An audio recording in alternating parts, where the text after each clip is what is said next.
blow my mind. Ooh. So, yeah, today's video is chewing gum, and basically, when we have chewing gum, we think to ourselves, why? You know, it's not just to make our mouth smell fresh. You know, what is the point in having chewing gum? And more importantly, is it bad for your health? Is it good for us? You know, what is going on with it? Well, you're in luck, because your boy's back, and yeah, I'm going to tell you exactly the ins and outs of chewing gum. I'm going to tell you first of all how it's made, and more importantly, this is one of the questions that's been asked loads. Everyone's been told it as well. If you swallow chewing gum, does it actually take 7 years to digest? Well, let's find out.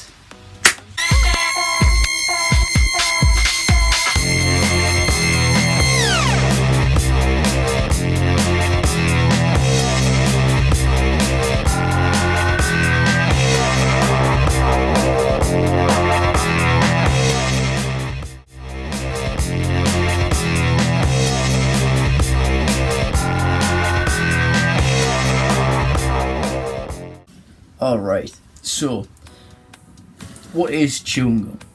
Well, chewing gum is a soft rubbery substance. A soft rubbery substance that's designed to be chewed but not be swallowed. So gum, it's got a few different stages to it. I mean, whether you have it in the little sort of like tablet form, whether you have it in the long one, it's like a long little strip. Or I'm trying to think of other ones. I mean, there's some sort of like gobstop ones that are chewing gum. You know, so you can even get it in a ball or a sphere. You know, there's loads and loads of different combinations for how you can get like a lot of things, variations. You can pretty much make anything these days. So it starts off with the gum, which is the non-digestible rubbery base that it's used to give gum its chewy quality. So the fact they can chew it, that's what the base is for. So after that, they use a resin, which is usually added to strengthen gum and hold it together. So it's sort of like a glue. So it's going to be quite important for your body. Now next we have fillers. Fillers such as calcium carbonate or talc. I believe it's called talc. Used to give gum its like gummy texture, so it's like the inside. Yeah, it's the insides. So obviously the outside's like a shell, a lot of them, and then the inside is obviously like a chewy bit. So obviously it depends on different ones that you get. I mean, if you get the ones, the little tablet ones, you should know what I'm on about. I'll have a photo somewhere, and obviously describing which one's which. But yeah, if you get the little tablet one, they're quite chewy on the outside. You gotta like sort of chew into it, and then after that, it once you've chewed it for a little while, it then becomes just like a gum. So after that, there's preservatives, which obviously they've got to be used because, well, it's like anything. They use preservatives to keep the shelf life. So it basically gives the product a little bit more value, and it gives it more time to be sold. So a consumer might come in 1 week and buy it, and that's it, you've got a customer. But there might be a time or a period of time when you have, say, a week or 2 weeks, and that chewing gum hasn't been sold. So therefore, you need to be able to keep its shelf life. You need to be able to try and keep it as fresh for as long as possible.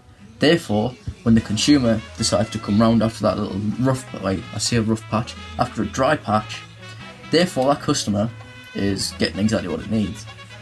So, you know, it's not only for convenience, but it's also to keep sales up. These are added, like I've mentioned, to help shelf life.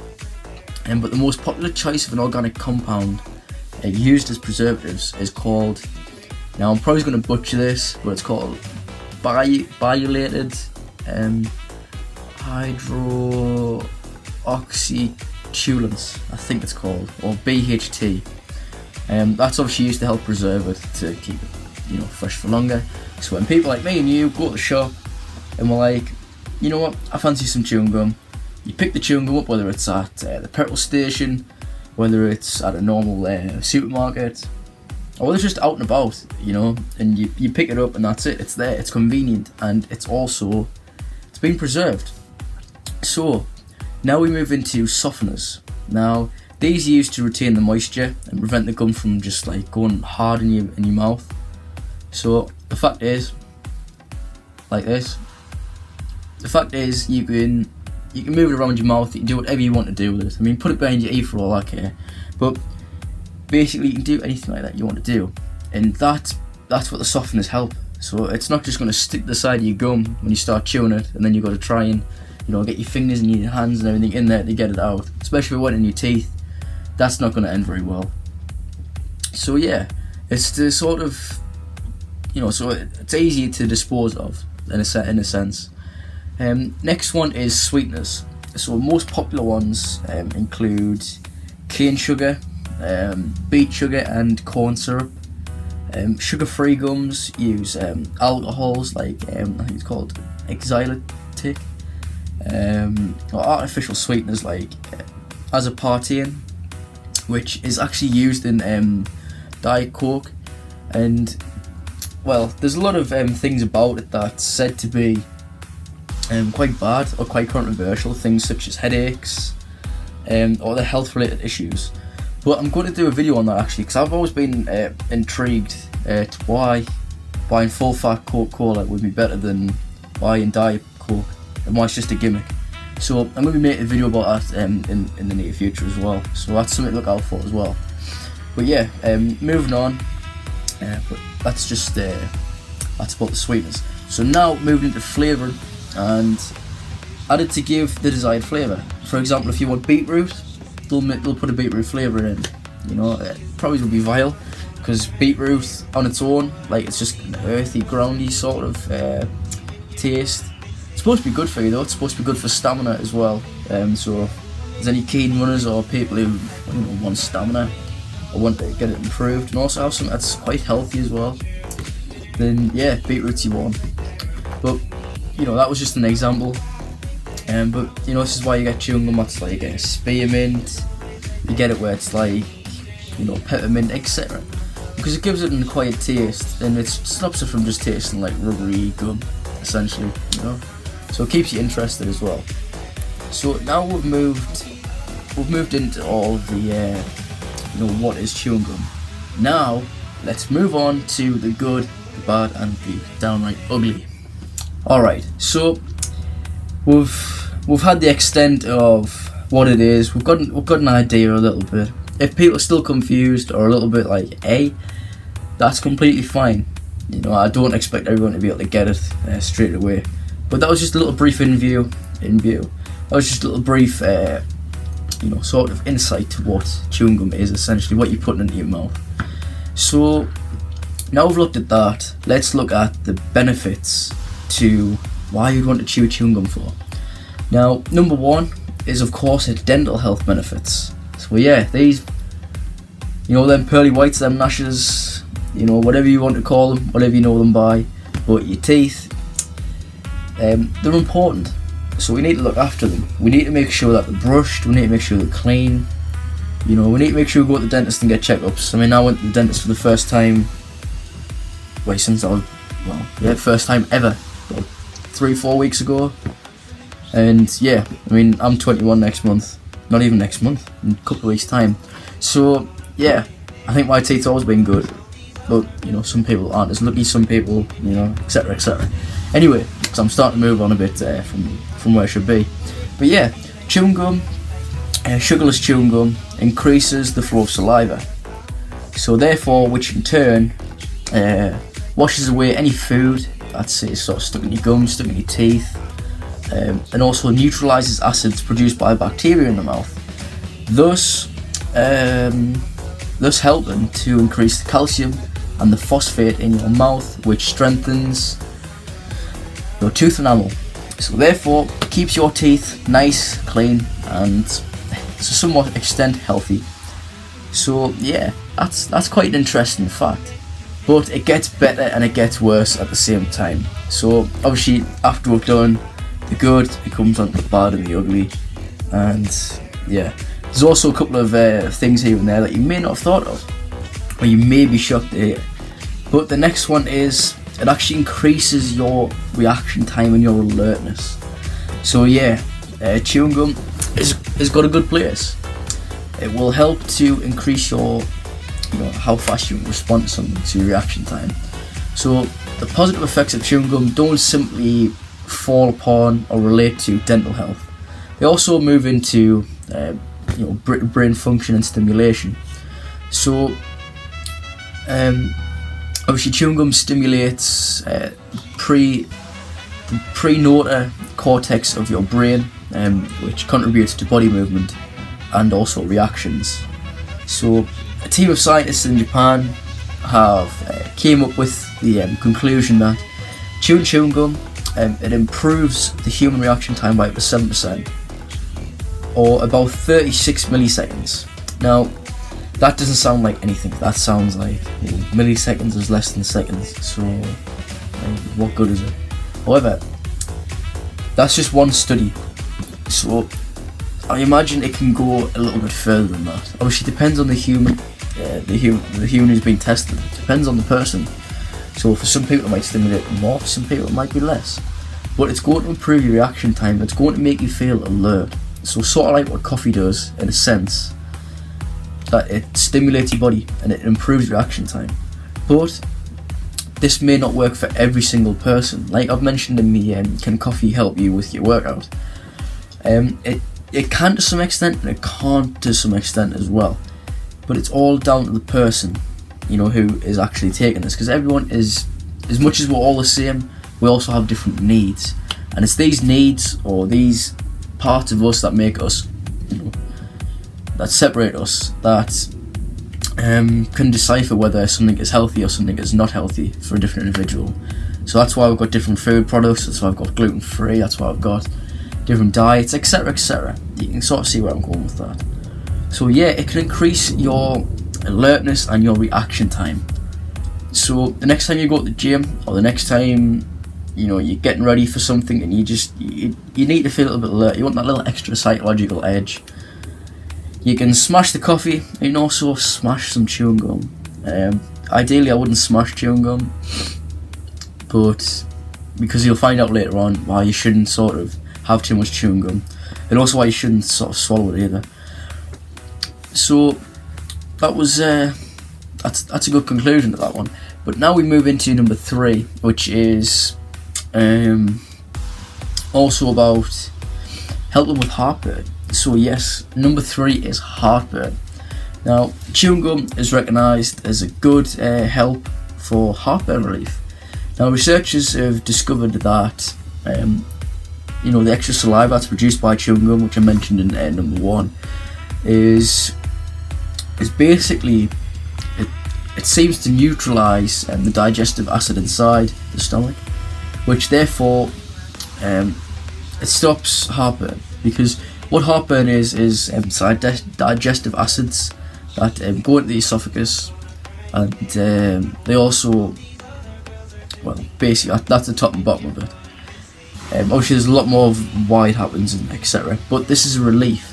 So activities such as heartburn can be relieved because it helps to bring back the fluids to the stomach, therefore it offers relief for heartburn. So I know it's not the best explanation of that, but it just basically helps to neutralise all the different acids in your stomach, and yeah, that's pretty much top and bottom. I'm trying to make it as fun and educational as possible, but I'm literally going nowhere with that. So yeah, the next time you've got a bit of heartburn and you haven't got any Gaviscon, or you haven't got any any heartburn relief medication, but you do have chewing gum at hand, then yeah, go for it, try it, and if it helps you out, it helps you out. That's that's top and bottom with that one. So yeah, now we've had the good, let's move on to the ugly and the bad. So yeah, let's see what happens with this then. Wait there, before I move on to the bad, yeah, it actually helps you to drop weight. This is number 4, and this is chewing gum that helps you to drop weight. So yeah, chewing gum could make you lose weight. Believe it or not, it can help to improve your metabolic rate by up to 10%, which it's quite good considering, you know, a lot of people want to lose weight. So how does it do this? Well, there's many different ways. One of them is by reducing stress. So because it reduces stress and anxiety, stress on your body releases cortisol, and therefore it can make you put weight on, because it can fatigue your adrenal glands, such as having too much coffee can, and other things as well. But yeah, if you're stressed, that's what it does, and there's chemicals released, and basically the adrenal glands can't cope with it, so they're fatigued, and then that's what adds onto a little pouch at the bottom of your stomach. So yeah, that's one way that this happens. But yeah, other ways is it helps, it increases your metabolic rate, which uses energy to build up enzymes. So basically it tricks your brain into thinking that it is that's actually eating. So when you are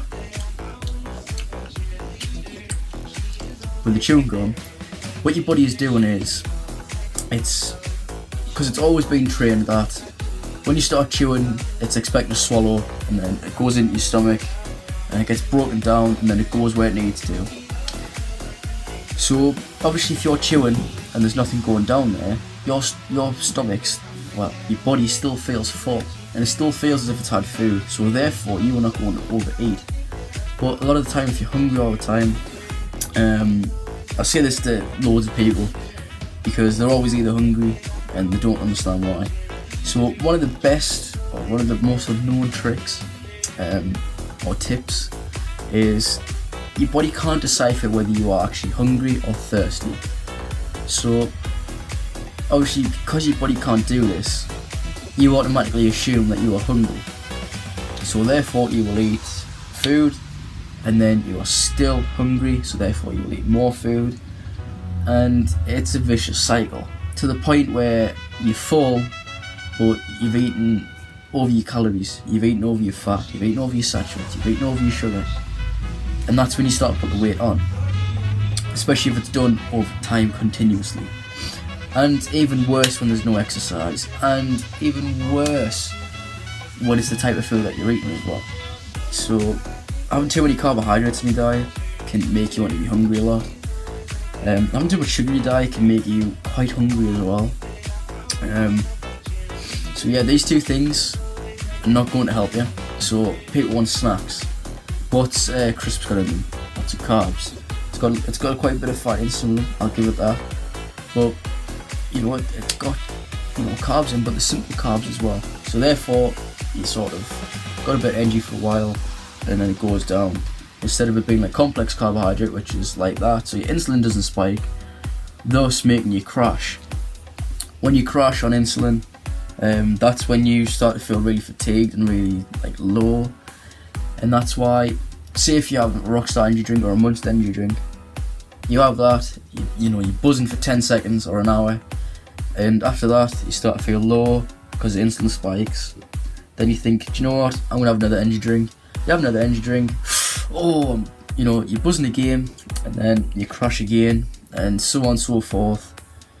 And it's just not a good thing at all, and it's really bad actually for your body, because it's up, it's down, it's up, it's down. It hasn't got a clue what's going on.